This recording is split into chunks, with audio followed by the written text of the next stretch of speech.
अब दूसरे नंबर की चर्चा करते हैं। तो दूसरे नंबर में अपन जो आधार बनाए हुए हैं, इसका अपन जो चर्चा करेंगे वो 3 बातों पे मुख्य रूप से करेंगे। एक भाव, भावेश और कारक। तो दूसरे भाव का जो वाणी स्थान भी कहलाता है और कुटुंब स्थान भी है, धन स्थान भी है, और इसी स्थान से परिवार, पड़ोस, पैतृक धन, इन तमाम चीजों को देखा जाता है। यहाँ पे 12 नंबर लिखे हुए हैं और इसका स्वामी कहाँ है? इसका स्वामी लग्न कुंडली के 6ठे भाव में गुरु, और वो भी अस्त होके। हालांकि फिर यहां पे गुरु बड़ा अच्छी स्थिति में है। पहले तो अपनी उच्च राशि में है, यहां पे बैठ के पंचम दृष्टि से दशम भाव को देखता है, कार्य क्षेत्र को देख रहा है, सप्तम दृष्टि से व्यय को देख रहा है,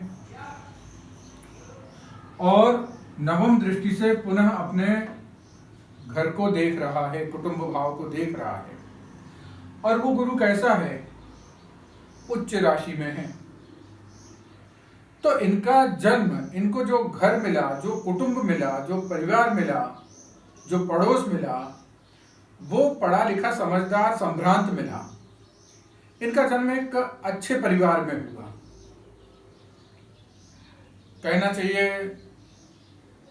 रेपुटेड परिवार में और साधन संपन्न परिवार में इनका जन्म हुआ। परंतु यह तो इनको मिला, यह तो भाग्य से मिला इनको।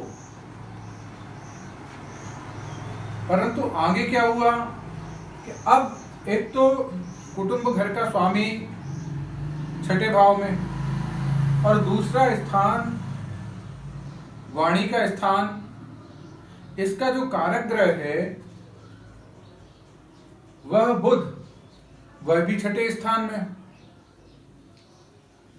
अब जब वाणी का कारक ग्रह 6ठे स्थान में आ जाएगा तो व्यक्ति कभी कभी बोलने में खराब बोलेगा, और जिसके कारण से लोगों से बुराई हो जाएगी, या यूं कहो कि ये सब लोग इनके शत्रु हो जाएंगे।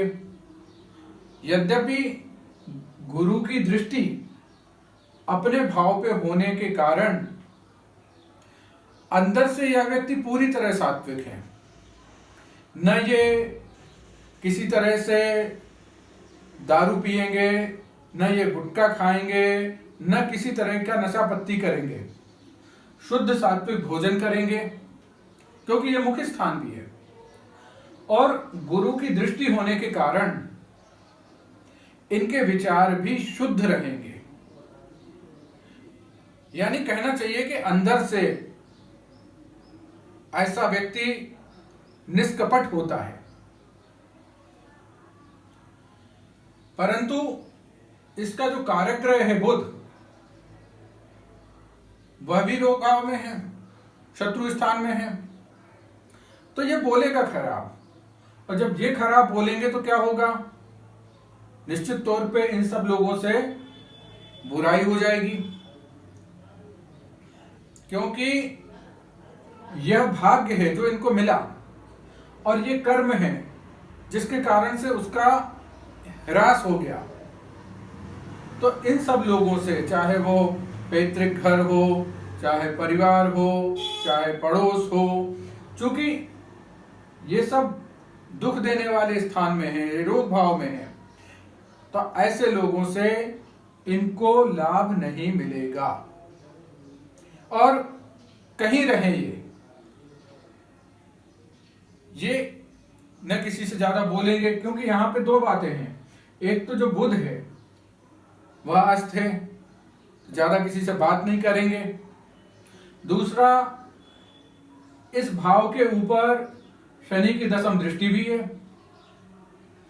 तो और जो रही कई कसर थी वो भी पूरी हो गई, और गुरु है वो भी अस्त है। तो ऐसा व्यक्ति कई बार क्या होता है, बोलने में समय के ऊपर व्यक्ति नहीं बोल पाता, और जब समय के ऊपर व्यक्ति नहीं बोल पाता है तो ऐसे व्यक्ति का खुद का नुकसान होता है। जैसे कि पहले हमने आपको बताया कि हमारा शत्रुता से तात्पर्य व्यक्ति के आचार विचार न मिलना।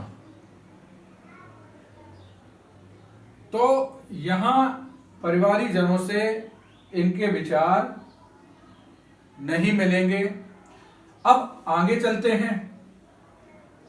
आगे जब तीसरे भाव के ऊपर चर्चा करेंगे तो यह जो तीसरा भाव है यह भाइयों का भाव कहलाता है। यह सहज भाई बहनों के भाव के अलावा यह पराक्रम का भी स्थान है। यहां से व्यक्ति की सामर्थ्य देखी जाती है कि व्यक्ति क्या कर सकता है।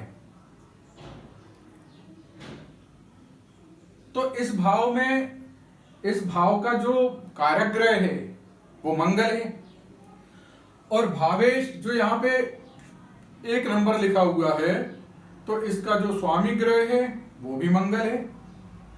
पर इस ग्रह का स्वामी, इस भाव का स्वामी जो मंगल है वह भी यहां पे सूर्य के साथ अस्त होकर बैठा हुआ है, और वो भी कुंडली के रोग भाव में है।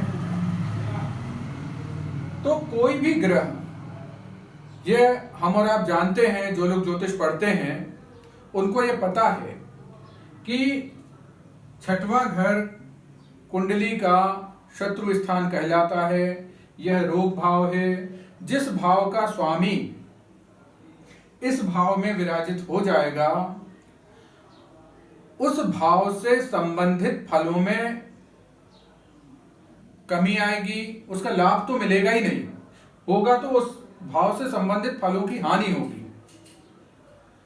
तो जब ये भाई बहनों का स्वामी यह भी रोग भाव में आ गया, यह भी शत्रु स्थान में आ गया,